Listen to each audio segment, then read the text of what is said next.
Designed to provoke an emotional response. Shall we continue?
It's a test designed to provoke an emotional response. Shall we continue?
And we're back in action, people. What's going on? How we doing? How are we doing? Second hour. People, I'm excited.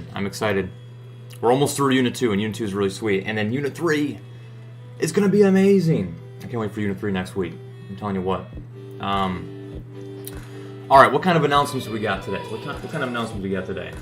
The first announcement is your first problem set of the second 3-week rotation, whatever we're calling it, is due tonight. Right, make sure you guys get off to a good start. Some of you guys got a little bit behind last time, right? Don't let that happen again. Just stay on your game, right? Make sure you do your problem set in that 30-minute window after class, right? And then you don't have to worry about it. We'll never have missing assignments. We'll never have little points taken off every single time. You'll be good to go with that, all right? And then we'll do another problem set today. And it's going to be new content. It's going to be CPI, and it's going to be a lot like the GDP deflator problem set, like problem set 2.2, where you're going to have to use a calculator, quite a bit. And then I promise you, after today, like a little bit tomorrow, there's not going to be much math anymore, for the most part, until we learn about fiscal policy. All right? So that's good news for some of you guys. People keep asking about test retakes. So remember, you can take the Unit 1 test again if you want. I'll take the better of the two scores. I will upload a new test and put it on GoFormative, and it'll be open and available to you on Thursday. And then you'll have up until Sunday to take the test, and then that is it, people. That is it. There's no more retakes after that. So, if you didn't do too hot on the first test, study up, right? Look at the questions you got wrong from the last test, right? And figure things out, right? Email me if you need help. People, ACDC Econ is a great resource. ACDC Econ is a great resource. So like if I struggle on the first test, right? I go to Unit 1, and I notice that I messed up like a lot of supply and demand, right? What I would do is I'll look up ACDC Econ supply and demand, right? And he has like practice videos and things like that, rather than watching the lecture over again from me, right? Hear it in a different style and a different way, and might help you guys out a little bit. Okay? That's pretty much all I got for you. All right, so let's get to the attendance in the chat, people. The attendance in the chat. People, I'm in a Halloween type of mood right now. I'm thinking about Halloween a lot. And I know we're a couple days out, but I'm thinking about Halloween a lot. So your question today is, what do you like most about Halloween? What do you like most about Halloween? And it's going to be a little bit different this year, obviously, right? You're not going to be able to get the get-togethers, and, trick-or-treating might be a little weird and stuff like that. But what do you like about Halloween, right? The movies, the candy, pumpkins. Sophie says, haunted houses and being scared. People, I began making the haunted house. I have a haunted house ready to go. It's kind of scary. I don't even know where I'm at right now. It's pretty scary. Let's get some of these responses here. So yeah, the movies, Halloween movies are pretty cool. I never really got much into scary and Halloween movies, but I've done it a few times. It's pretty cool. The candy. Jack says the candy. Pumpkins. I like pumpkins too. I should cover pumpkin. I haven't done it in a long time. Yeah, Sophie says haunted houses being scared. I should also say, what are you most scared about, on Halloween? Me, it's clowns. If I see a clown, I'm running to the hills. Clowns very, very creep me out. It's definitely a phobia of mine. Clowns are. All right. Candy, right? Candy. Candy and pumpkins, haunted houses. Candy. I don't like scary things, so probably trick-or-treating. Yeah, clowns, no way, right? Candy, apple cider, pumpkins. Let's see here. But hold on. I lost it. It says, I don't like it. Aiden says, I don't like Halloween. What is that all about? Literally everything. Haunted houses, pumpkins, candy, carving pumpkins, candy, scary movies, the aesthetic, carving pumpkins, getting scared, dressing up Halloween parties, pumpkins, yeah. I guess pumpkins, right? It's pretty boring. Pretty boring stuff. Oh my gosh, people, that's a clown! That's a clown! Yeah! Get it out of here! Get it out of here! Oh my gosh! Let's get back in the classroom. People, we can't go back to the haunted house ever again. But you just wait. It's gonna get even more scary.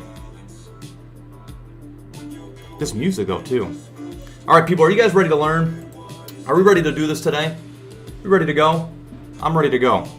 I'm ready to go. And not one of you guys told me that there was a clown behind me the whole time. What is up with that? You're supposed to be my favorite hour. I don't know about it anymore. We're donezo. Donezo. All right, people. How did this music get on my playlist? All right, so people, we're going to continue on learning about inflation. So today, we're going to learn how do we calculate inflation, right? How does the government know that, prices in general, like in aggregate, went up, 2% last year, or, 100% from year 1980 to the year 2015, right? How does the government know prices change, and how do they calculate price changes over time?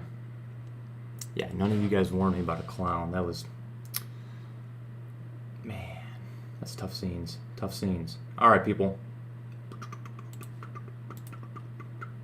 Boom. All right, I do want to talk about this real quick because I talked about it on the Friday before you guys left.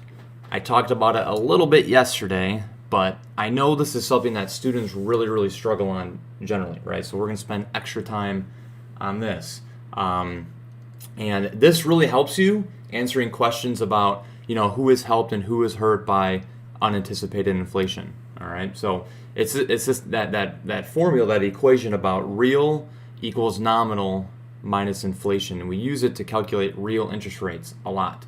And again, you can use this equation to calculate anything as long as you just have percent changes in prices and percent changes in whatever else, other macro measure you're looking at.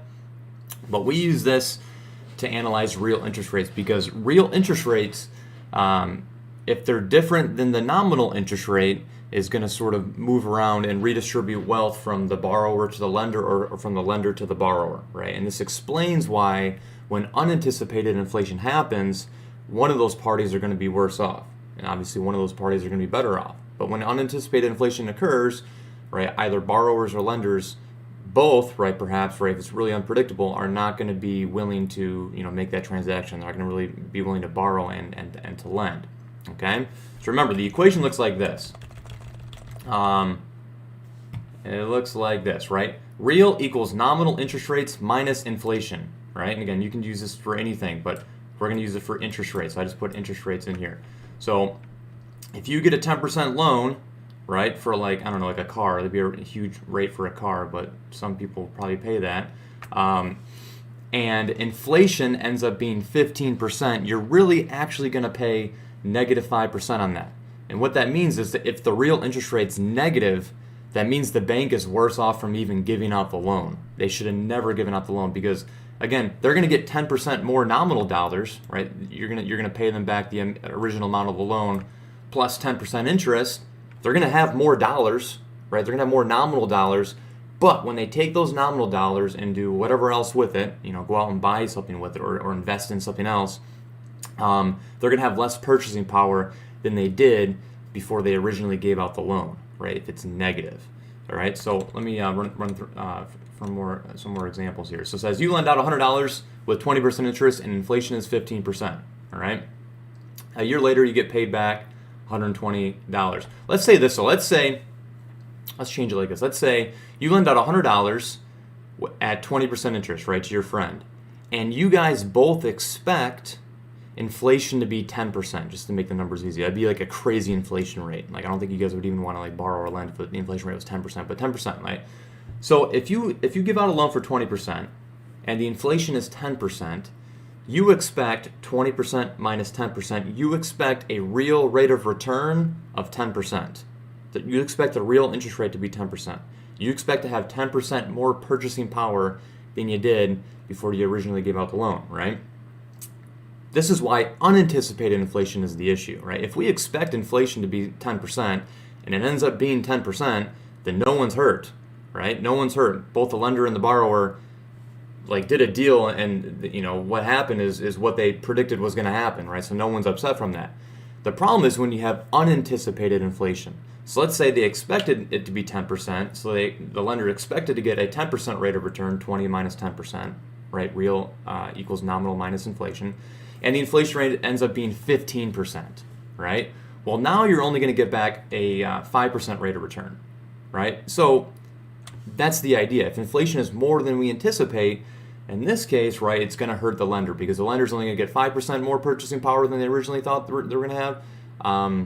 Well, they thought they were originally going to get 10%. Now they're only going to get 5% purchasing power. So the lender's upset, right? The lender is like loses out a little bit, and they're hurt by unanticipated inflation happening. The borrower, on the other hand, is benefited, right? They thought they were going to have to pay a real rate of return of 10%, a real rate of interest of 10%. Now they're only going to pay 5%, which is pretty good.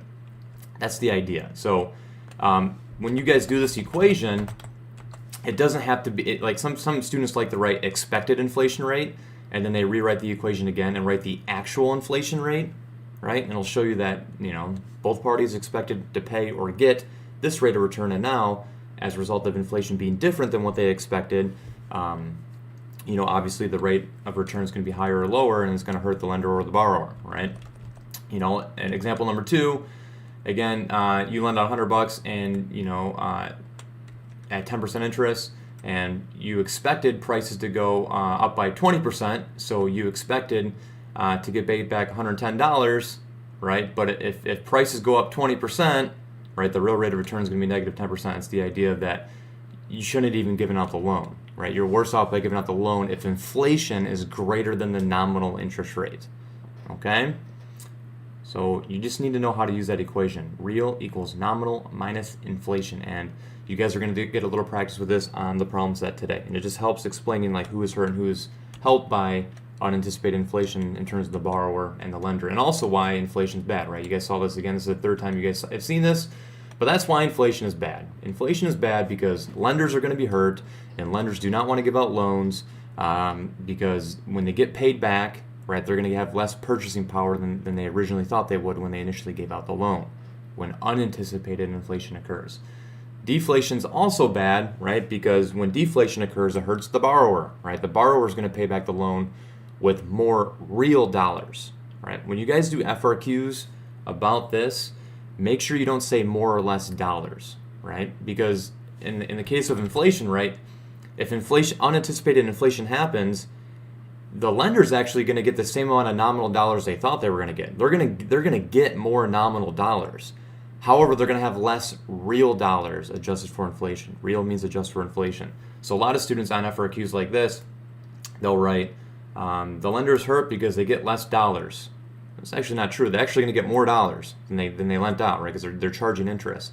But the dollars they get back are going to be less than they anticipated. They're going to have less real dollars, less dollars adjusted for inflation, okay? And then deflation, obviously, like again, hurts the borrower because the borrower is going to pay back the loan with more real dollars, all right? Dollars that are more valuable than when they initially took out the loan. That's the idea. And then also, deflation is bad because people aren't going to want to spend money, so there's going to be a lack of consumer spending because there's an incentive to just hold the money. Because every day you hold the money gets more and more valuable. So there's not an incentive to spend. We want an incentive to spend money. And I don't know if I've talked about this a lot, but another vocab word for you is disinflation. Students sometimes get deflation and disinflation confused because obviously they sound very similar. Deflation is when prices are less than they were last year, like a negative inflation rate. Prices have gone down. Disinflation means prices are more than they were last year. However, it hasn't increased by as much as it did the previous year. It's going up at a slower rate, like increasing at a slower rate. In other words, maybe the inflation rate from 2018 to 2019 was 3%, and then from 2019 to 2020 it was 1%. Prices have gone up. It's not deflation. Prices have gone up, but they're slowing. It's not going up as much of a higher rate than it was the year beforehand. Okay? So you guys are going to do this on your problem set today. You guys already did that yesterday for that review problem set, but just a little bit different questions for you. Who is helped and who is hurt by unanticipated inflation? We got to this point, but I decided to skip yesterday. So again, lenders are hurt when there's unanticipated inflation. And then again, if there was unanticipated deflation, like we'd flip all this, right? It'd be the opposites. But unanticipated inflation is always going to hurt the lender. It's always going to help the borrower. Make sure you understand that equation. Another easy thing to just remember is like, Mr. Moore's got some student loans, right? Mr. Moore's got some student loans. So Mr. Moore would not mind some, pretty hefty inflation because that means that I'm going to pay back the loan with less real dollars, which would be good as long as my wage actually adjusted for inflation, which we'll talk about here in a second. But yeah, who else is hurt? People with fixed incomes, right? Generally, that's why retired people they don't like vote for higher taxes because their income is fixed, right? They're receiving Social Security or any sort of fixed retirement plan. So any increase in the cost of living is definitely going to hurt them. And then obviously people that save money, because when you save money, think about this, people. When you save money, when you put money in the bank, you're a lender. All right, lenders are hurt. If you put money in the bank, say, and how does the bank incentivize you to put money in the bank? They give you an interest rate. So you put money in your savings account for like a 0.25%, right? You're lending money to the bank, and they're giving you an interest rate 0.25%. And then when inflation happens, obviously, you're going to get paid back with less real dollars, right? The real interest rate that you would expect on your savings account is actually going to be, if it's 0.25%, probably end up being negative, right? So you're worse off by saving money. You were better off by just spending the money, buying some sort of asset that doesn't depreciate, and this asset, if inflation occurs, is going to increase in price, right? You would have been better by doing that instead when unanticipated inflation happens. So when inflation happens, it really hurts savers. It really hurts people that put money in the bank. And obviously, we need people putting money in the bank, because if there's less people saving money, less money in the bank, banks can't give out loans, and we need banks to give out loans because of investment. We want businesses taking out loans and upgrading their production process and buying new capital goods to grow the economy. That's the idea. So we need people putting money in the bank. So again, inflation is really, really bad. It's the whole thing. And then the other thing that people that are helped by inflation that would help is think about this scenario: a business where the price of the product that they sell goes up at a higher rate than the cost of production, the price of the resource. That's what it costs, is like the price of what you buy. So that's, for example, if I don't know, like the price of coffee goes up. Say I produce coffee, and the price of coffee beans like doesn't really change. For whatever reason, inflation doesn't affect coffee beans. So if I can get coffee beans at the same price, and then when I sell my coffee it's at a higher price, and obviously as a business I would be benefited by inflation. But that'd be pretty rare for it not to hit most goods. Other things, right? Other vocab words: nominal wage. Again, what does nominal mean? You guys are going to see nominal and real all the time. You have to know that nominal means current. Nominal means current. All right, people, you guys haven't talked in the chat in a while. I'm worried I'm like frozen, or I'm just talking to myself. I might be frozen. But yeah, nominal means current, right? So like my nominal wage would be my current wage, right? So like some of you guys maybe are making, I don't know, like $10 an hour. That's your nominal wage. What are you currently making right now in terms of dollars? Real wage would be your wage adjusted for inflation, right? So what you would use that for is, are you better or worse off this year than you were last year? Well, if you're still getting paid $10 an hour like you were last year, right, your real wage would actually be less because there'd be some sort of inflation. Same thing as the interest rate equation, right? It'd just be real equals nominal minus inflation. So say say you go to work today, right, and your business says, hey, you've been a hard worker. We're going to give you a 2% raise. And you're like, yeah, heck yeah, right? I get a 2% increase in my nominal wage. But what if we have an inflation rate of 3% next year, right? So nominal minus inflation, 2 minus 3, your real wage would actually be -1. You're going to get paid more nominal dollars, right? You're getting paid 2% more. But if you actually look at your purchasing power, it would be less than it was the year beforehand, right? So the raise was not enough. That's a big idea. So that's the next vocab word you got to know is COLA, like Coca-Cola, right? It's a cost of living adjustment. So some contracts, right, with some employers, you can have a COLA in your contract. And what a COLA is in your contract basically is they will automatically adjust your wage with the rate of inflation. So if inflation is 3%, you will get a 3% raise no matter what, right? In addition to maybe any other wage increase that you get from just being a good worker. So that's kind of the problem with my contract. My contract doesn't have a COLA, right? And then when the union negotiates a higher wage, say like 3% increase in wages or 2% increase in wages, everyone gets really excited about it. But inflation generally is between 2 and 3% every year. So like my standard of living stays the same every year, but like I get more dollars in my bank account. Like it appears like I'm making more money, but we don't have a COLA, so our wage is always just equal to what inflation is, and a lot of people don't understand that. Anyway, so yeah, so the whole point is this: if there is inflation, you must ask your boss for a raise. And you guys remember how we did that Twitter challenge? If anyone else wants to do a challenge today, you have to get permission, but ask your boss on camera. You have to get permission, okay? Ask your boss on camera if you can get an increase in your nominal wage because your real wage has fallen due to inflation. I'll give you extra credit points if you do that, all right? Hey, Miss Boss, right? Can I please have a increase in my nominal wage?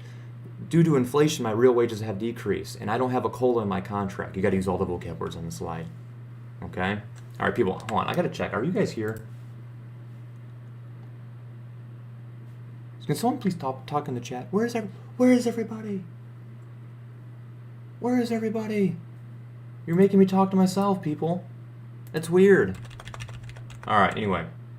All right, here's some inflation rates over time, just so like you're aware of what are the real inflation rates here in the U.S. Would be very, very important to know.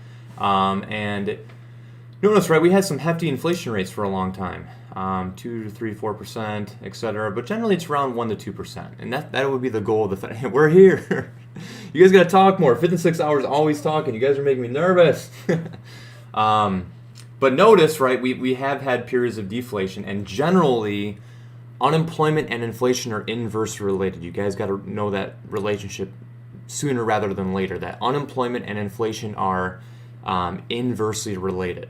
In other words, when inflation goes up, unemployment usually goes down. When there's high unemployment, inflation usually goes down. So you can kind of see it right here, right? When COVID hit, for a while we were sort of dealing with inflation a little bit, and then when COVID hit, look at people stopped buying things.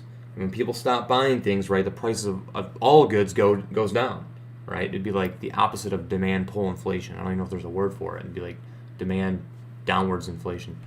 Demand deficient unemployment is what that term would be. But so yeah, right? So, annually from September to September it's 1.4%. August to August it's 1.3%. It's kind of how you would interpret this table here. And yeah, so generally, right, prices go up 1% or 2% each and every year. Like in 2018, right, if you didn't get a raise of 2 to 3%, right, you are worse off. And that's been a big problem in our country, right? Generally, wages have been relatively stagnant since the 70s.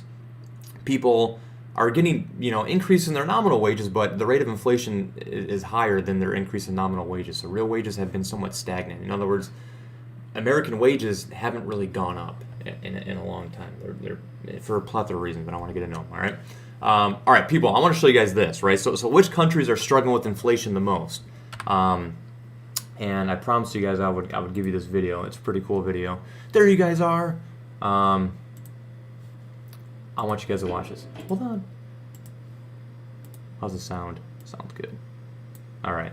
This is a video on YouTube of another video. Hopefully I don't get banned. But so it just says top 10 countries by inflation rate, and then over time, right? So who's struggling with inflation the most? It's like Angola for a long time. Oh, there we go. We got HD now. Bulgaria. That's heavy inflation. 500%, 400%. People. In the U.S., we haven't had inflation higher than, I don't know, like 7, 8%. We'll look at the graph here in a second. Since like the 70s, right? We've never had to deal with inflation in this country in a long time. But obviously, in a lot of other countries in the world, they experience hyperinflation. So hyperinflation is what you're seeing at the top here, like in Congo, right? In Angola, when inflation's in overdrive, right? Inflation is noticeable, right? People are aware it's happening. And it wrecks people's savings accounts, right? Imagine if you saved up $40,000. In other countries, people don't have to pay so much for college. But say you saved up $40,000 for people your kids' college, right? And then all of a sudden inflation happens, and $40,000 is the price of a cheeseburger, right? It just wrecks countries a lot. So it's kind of weird. Iraq had inflation due to the U.S. invasion, which is pretty weird to think about. But people, you haven't seen anything yet. You haven't seen anything yet. Watch this. So Zimbabwe, that was the picture I showed on the opening slide. They had some pretty hefty inflation for a while. And then here comes Venezuela. It's like watching a horse race right here, and watch. Venezuela was in the lead. They're in third place. They're in fifth place. Oh no. They've really, were able to fight inflation. Oh no, Venezuela, no. He turns around the corner.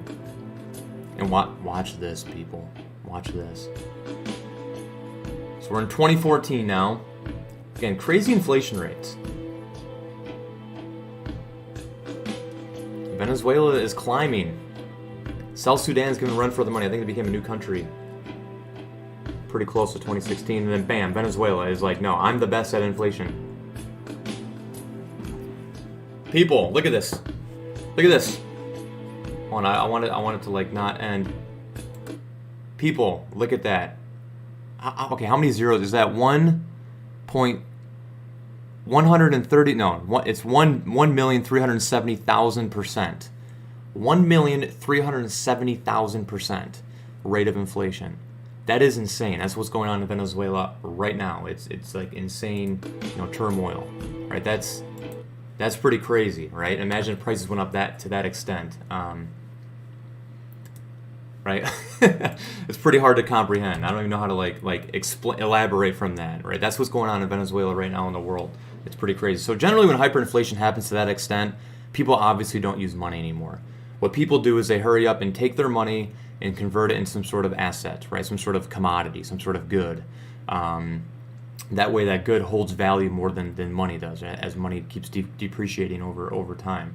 Yeah, it's pretty crazy. So here's it in the U.S., right? So in general, right, U.S. has not had crazy inflation. We had it going farther back, the Revolutionary War. I would say that's when the U.S. had the highest rate of inflation in the Revolutionary War. Because we basically just printed off Continentals with no backing, and then also the British were wise and they counterfeited our Continentals as an act of war, right, to further our inflation. So, and then obviously we had World War I inflation, we had World War II inflation, and then we had a little bit of stagflation in the 70s, 80s. Stagflation is the worst thing that ever happened, because stagflation means you have a stagnating economy, aka unemployment, combined with inflation. Which is pretty bad, obviously. And then look at so when unemployment's high, inflation's low, right? So after World War I, the Great Depression, obviously, this is pretty close to the recession 2000 2009, right? And inflation was obviously extremely low. So yeah, just a little history, right? And then here's right now, which countries are dealing with the most inflation? Parts of Africa, South America, parts of the Middle East a little bit, for sure. I could get you guys talking in the chat more. I'm going to have to create an incentive to motivate you guys a little bit. Okay? All right. So, here we are, right? This is what we want to finally get to today after the fun's over. So it says, how is inflation measured? This is very important, people. This is very important. You need to know CPI, okay? So pay attention. This is the hardest thing to understand in terms of inflation. The government tracks the prices of specific market baskets. All right, that include the same goods and services. So what that means is the government selects a year, and I should know this, but I don't know what the year is in the U.S. I think we use 1972. If you read the module, you would know. I think it's 1972 or something like that.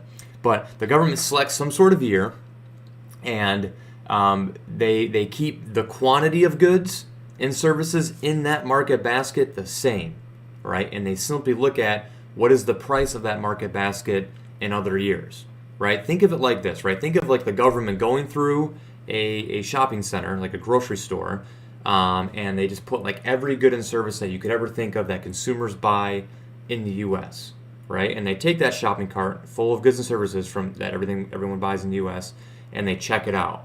And when the cashier rings it all up, right, the total number of all those goods is the CPI. That's the idea. It's the not CPI. It's the price of the market basket. And then what we do is we take that same market basket, right? We take that market basket after we buy all those goods, we put it in a closet. And then the next year comes around, we grab that same basket and we check it out again. And when we check it out again, does the total price for all those goods or services, is it more or is it less or is it the same than it was last year? If it's more, then inflation happened. If it's less, then we had deflation, obviously. It's the same, then obviously we didn't have inflation or deflation. The whole point is we select a huge market basket of consumer goods in the U.S., right? What consumers buy, not so much what businesses and other entities buy. Consumers buy. And we keep that basket the same. We never ever change it, ever, right? We'll talk about problems with that here in a second. And then we ring it up, and then we ring it up again in another year, and if it changes, obviously, then we had inflation. That's the whole idea. So the inflation rate is the percent change in prices from year to year, right? So if we take that same market basket and we ring it up the next year, that would be the inflation rate, all right? The price index, remember we use indexes or indices, right, for GDP. We're going to use that in order to see like over time, right? So like if I check out a market basket in like 1974, and then I check out that same market basket in like 1984, if the index is 235, just don't look at the date. If it's 235, what that means is you subtract 235 minus 100, and that means prices from, did I say 1974 to 1984, have gone up by 135%, right? That's what the index means. It's just like GDP deflator. Your CPI is an index, there's no units, it's just 235, and what we do is we subtract it from 100, and that way we know the inflation rate from the base year, whichever year we selected to originally, make that market basket, to the year we're looking at. That's the idea. And you subtract it by 100, that's going to give you the percent change over time. Because remember, we use GDP deflator to identify inflation, but that inflation was goods that were produced domestically within our borders in a given year. Right now, we're using CPI to measure inflation, but we're measuring different goods. We're measuring consumer goods in the U.S., produced wherever, it doesn't matter, just consumer goods in the U.S., right? And we're going to use an index as well. It's not called GDP deflator, it's called Consumer Price Index. It's very, very similar, all right? So here's the equation for it. So CPI, Consumer Price Index, and it's like a really weird, long equation, and you sort of have to memorize it, I guess, but hopefully I'll make it easy for you to learn and understand. So it says Consumer Price Index is equal to the price of the market basket in the year we're looking for, right? So like, say I want to know how much have prices gone up from 1991, the year I was born, to 2020. How much have prices gone up from 1991 to 2020? So my numerator would be this. I'm going to take that basket, right, that I used in 1991, and I'm not going to change the quantity of goods or the quality of goods either, for that matter, and I'm going to ring it up in the year 2020. That's going to be my numerator. What is the price of that basket that I selected in 1991? How much does it cost now? Over how much does that basket cost in 1991? So I made 1991 my base year. Times 100 equals CPI, and then you subtract 100 from the CPI, and that gives you the inflation rate from 1991 to the year 2020. Okay? So, let's say in 1997 the market basket was this. One movie and one pizza. All right? Very, very small economy, obviously. And the price of a movie was $6 and the price of a pizza was $14. The market basket in 1997 would be $20, right? So the index of the base year would be 20 divided by 20, right? If the base year is $20, and if I was looking for the inflation rate in 1997, right, the market basket in 1997 would also be 20. So 20 divided by 20 times 100 would equal 100, right? So I know, no inflation happened in the year 1997, obviously, right? It'd be impossible. And then if I look at it in 2009, right, I'm going to use the same quantities. So it's only one movie and one pizza. Obviously, the price of the movie and pizza has changed. So the market basket now is 17 plus 8, which is 25. So now if I do 25, the price of the market basket in 2009, over the price of the market basket in 1997, be 25 divided by 20 times 100, which would equal 125. So what does that mean, right? It means prices have increased by 25% from 1997 to 2009. It is not the annual inflation rate in the year 2009. The annual inflation rate would be from 2008 to 2009, how much prices changed in that given year. That's why you use the index, right? Because the index in 1997 is 100, so subtract 100 from 125. That's why you always subtract 100. That means prices has increased from 25% from 1997 to 2009. That's the idea, okay? So items that cost $100 in 1997 would cost $125 today, or not today, but in 2009 they would.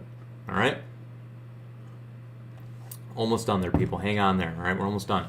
So this is that market basket. This is the idea of the market basket. Obviously, the government doesn't fill up a basket, right? But that's how I want you guys to think of it. They just put every sort of consumer good ever imaginable, haircuts or service, right? Haircuts, airplane tickets, apples, oranges, cell phones, scissors, you name it, right, in a basket. They never change it, and then they see, does the price change from one year to the next year, right? Yes, someone has finally talked in the chat. Annabeth says, is the base year index always 100? Absolutely, it's always 100.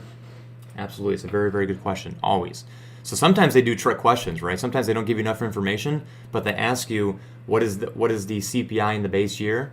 And right, everyone's like, oh my gosh, how do I even calculate that? I'm trying to use this equation, and they don't give me numbers to. You just have to know that in the base year, the index is always 100. And I bet they saved you guys tons of points, I'm sure. Then obviously you guys can see a problem with this, right?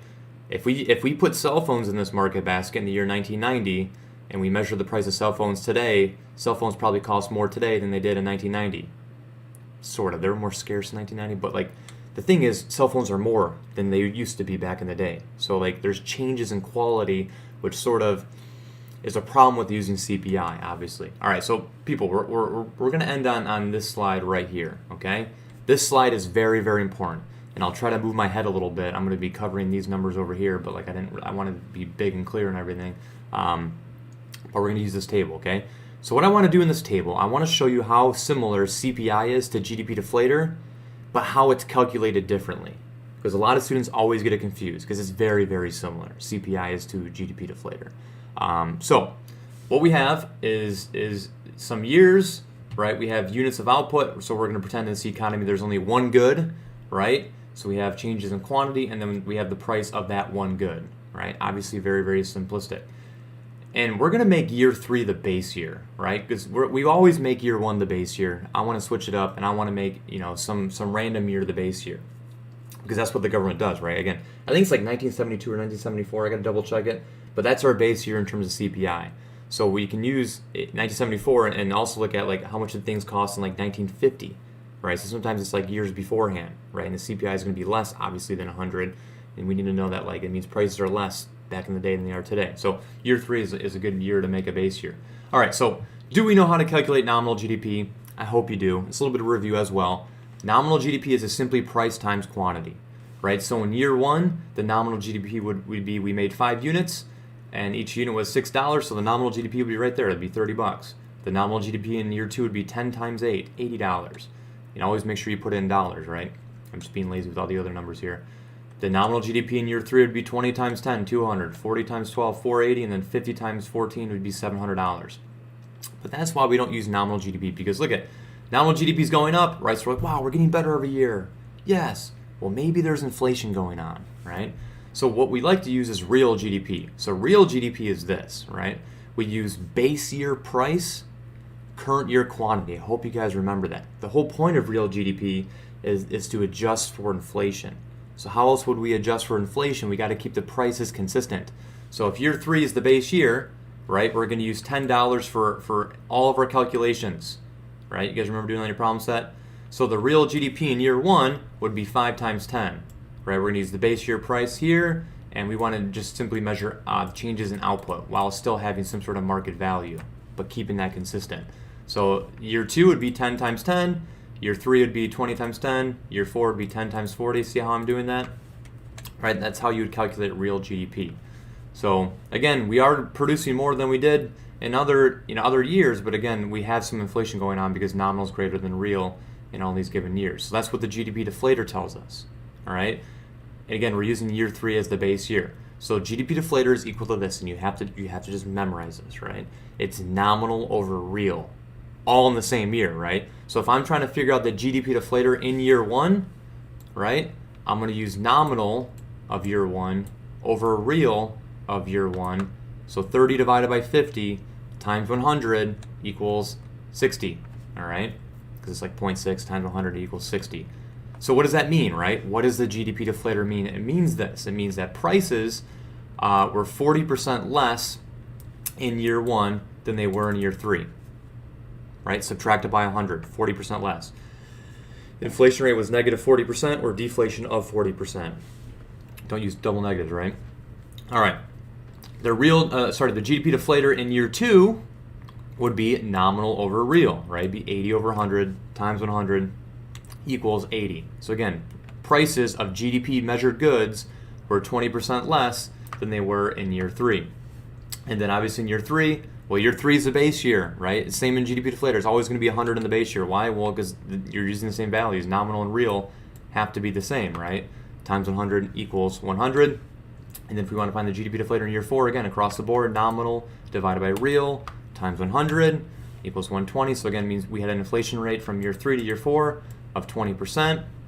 And then from year 4 to year 5, or sorry, not year 4 to year 5, but for GDP deflator of year 5, it'd be 700 divided by 500 times 100 equals 140. And what does that mean, right? Does it mean prices went up 40% from year 4? It means prices went up 40% from year 3, right? It's always from the base year. So that's the idea. So that we know that inflation is 40% from year 3 to year 5, and we need to be aware of that. That's why our real GDP is less than nominal GDP. Okay? So that's the GDP deflator. So again, GDP deflator, to be clear, gives you some sort of measure of inflation. Consumer price index is the same thing, but it's measuring different goods. Now in this case, we're measuring the same goods because there's only one good produced, and it just so happens to be produced in this country, and it so happens to also be a good that consumers want to buy, right? So how do we calculate consumer price index? So it's this, right? Remember, GDP deflator is base year price, current year quantity. Consumer price index is the opposite of that. It is, we want to look at changes in prices and keep the quantity and the output the same, right? So we're using year 3 as a base year. So here's our market basket, and we're never ever going to change it. We selected 20 units. That's how much we put in the basket of whatever good we're talking about. That's our market basket, just 20 units of good X, all right? And we want to see, has the price of this market basket changed over the years, right? And then we can obviously, assume that inflation or deflation has happened. So if I wanted to find the consumer price index in year 1, what I have to do is, it says price of the market basket in this year, right? So how much does this basket cost in year 1? So I'm going to take the market basket, all right, and what's the price of that basket in the year I'm looking for? And I'm looking in year 1. I'm trying to figure out the CPI in year 1. So I would take 20 times 6. That would be my numerator, whatever that equals. 20 times 6, 120. 120 would be my numerator, right? Divided by how much does that basket that we're never ever going to change, this basket, times how much does it cost in the base year? Well, the base year is 3. All right. See how we did that? See the red and the yellow? I tried to make it really clear for you guys to understand, right? How much does this basket cost in the year we're looking for, divided by how much of that basket that we're never going to change cost in the base year, right? So it'd be like 120 divided by 200 times 100 equals 60, all right? So that means prices are 40% less for consumer goods in year 1 than they were in year 3. People, look at, it's the same as GDP deflator because we're measuring the same goods in this case, but in real life, we're measuring different goods. So it's pretty crazy. We can get an inflation rate in a different way, and it's the same thing. So let's do it for year 2, right? So for year 2, right, we're gonna, again, what's our market basket? It's the quantity in year 3, right? Times how much does it cost in the year we're looking for? Well, we're looking for the CPI in year 2. The CPI in year 2, the price of that basket in year 2 is $8 each. So 8 times 20 would be how much it costs to check out that 20 unit market basket. $8 each unit. So that would be 160, right? Testing my math here. 160 would be our numerator. And then how much does that basket, those 20 units, cost in the base year? So 20 times 10 again. So, 180 divided by 200, or 160 divided by 200 times 100 equals 80. Again, it's always going to be the same as GDP deflator. It means prices in year 2 are 20% less than they were in year 3. Again, year 3 has to be 100. Why is it 100? Well, here's the market basket. How much does it cost in the year I'm looking for? I'm looking in year 3. And then how much does that market basket cost in the base year? Same thing, right? It has to be 100. That's what Annabeth was asking about, all right? It's always 100 in the base year. And then how much is my CPI? What's my CPI in year 4? Well, I need to do the market basket, again, which never changes. It's always 20. How much does that cost in year 4? Divided by what did it cost in year 3? So 20 times 12 over 20 times 10 would be 120. And again, that means prices have gone up 20% in year 4 since year 3. Yeah, well, here, I'll talk about that here in a second, Zay. It's a very, very good question. I appreciate you asking that. And then, obviously, in year 5, it'd be how much does it cost in year 5 divided by how much it costs in the base year, 140. I hope you guys see the point there. So, yeah, so what Zayd's saying is, Mr. Moore, I don't get it. Like, GDP deflator and consumer price index, you're getting the same numbers even though you're doing the opposite thing, all right? So yes, in this case, it will be the same value. And some students do that. Some students memorize GDP deflator and CPI because you can use one or the other. But they're going to be the same value in this case because look at, like we're measuring the same goods. In real life, and this is what this slide's all about, Zaid was already, like no one was going to teach about. In real life, they're obviously different, right? The GDP deflator measures changes in prices of final goods produced domestically in a given year, right? So they're measuring different goods. Consumer price index measures goods made wherever, right? Only consumers buy in any sort of year, right? Doesn't matter when it was produced. It's like what are consumers buying and what's the price of those goods this year. So when you guys do like tables and stuff for this class, you should get the same value, right? Unless it specifies like, this is not a consumer good or something like that. That'd be kind of weird. But in real life, CPI and GDP deflator are different. I mean, they're probably pretty close, right? But in real life, they're different because in real life, they measure different goods. So that's the idea. So yeah, that's all we got. That's all we got. We learned a lot today. I think we learned a lot. Our first like real day back.